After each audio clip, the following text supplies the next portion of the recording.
May the victims rest in peace. Hi, I'm Deborah. Welcome to Twisted Tales of True Crime. I have been following the Idaho 4 case since last year. It is an incredible, sad story of 4 tragic students dying. This Friday, I'm looking to see whether or not they're going to dismiss Bryan Kohberger's charges. If I were one of the roommates for the Idaho 4 and I was the one telling the police officers that, well, I heard the roommates, something was suspicious, but I didn't go and try to investigate. I just sat around and just glanced out of my door and heard them all kinds of ruckus. And the only thing I felt like I could do is just say, be quiet. Y'all need to be quiet. And then I heard somebody says, there's someone here. Well, I'm so used to people going in and out of this place that I didn't think nothing of it. But the last time I saw some creepy guy, passing through the house, clad in black, can you imagine me saying that? Clad in black, and I was in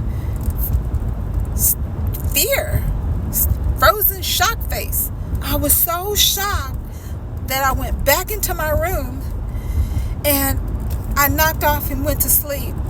And when I woke up, I decided to text everybody, and the only person that responded was Bethany. And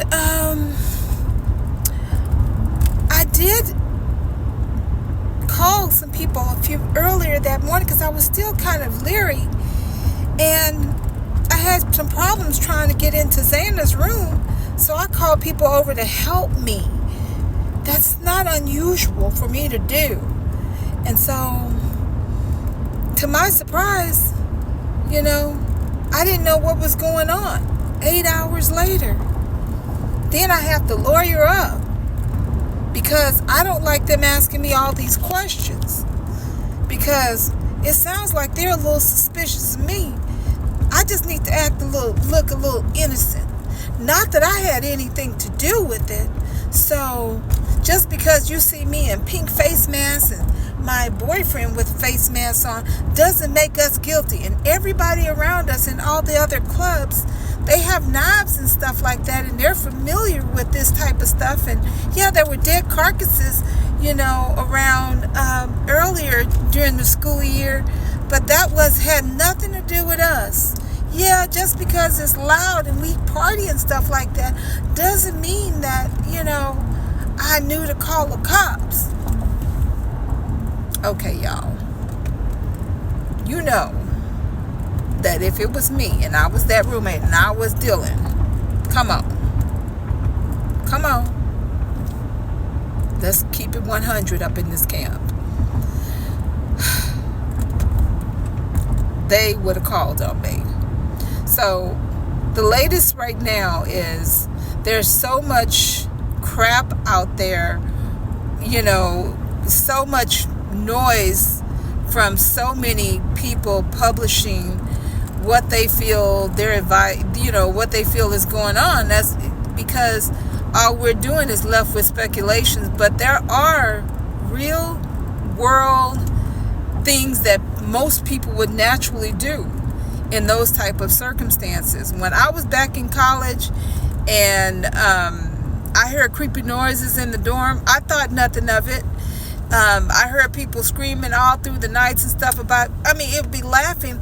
I never once jumped up to go call the police, but I didn't hear the kind of screams like somebody was losing their life either. So I know dorm life and off-campus life can be different, and I've never joined a sorority, so I'm still, just like you guys, trying to figure it out and see what's real. But, I decided that I love true crime so much that I want to create my own channel. I'm not sure what format that I want right now, so I'm just going to blog about my thoughts. I'm going to blog about, my opinion. I'm going to react to some of the commentaries people are doing. I'm going to react to some of the stuff I see coming out. Right now, I just don't see, I'm like the defense. The prosecution seem like they hiding their case. If there's so much other evidence out there, please show us, because I just don't see it. I just really don't see it. Because at this point, you have videotapes of Linda Lane, and you really can't see the car. You don't have a license plate number. You don't. You just don't. You have a flash vehicle, and it's not the actual vehicle that Kohberger drove.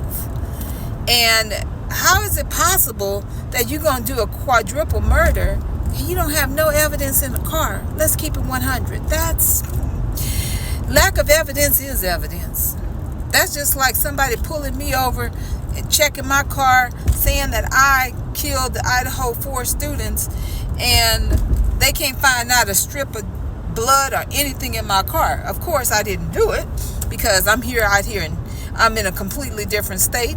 I have an alibi of my own, and I'm just one of those onlookers who's curious, who values the police, who value the law, and value criminals being punished for what they did or what they do. Because we don't need those kind of criminals on the streets. I'm just saying. So it's important that they catch the right guy. So I'm going to follow this case.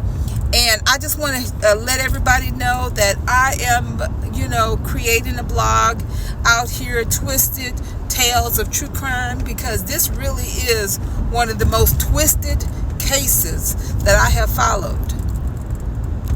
So thank you again.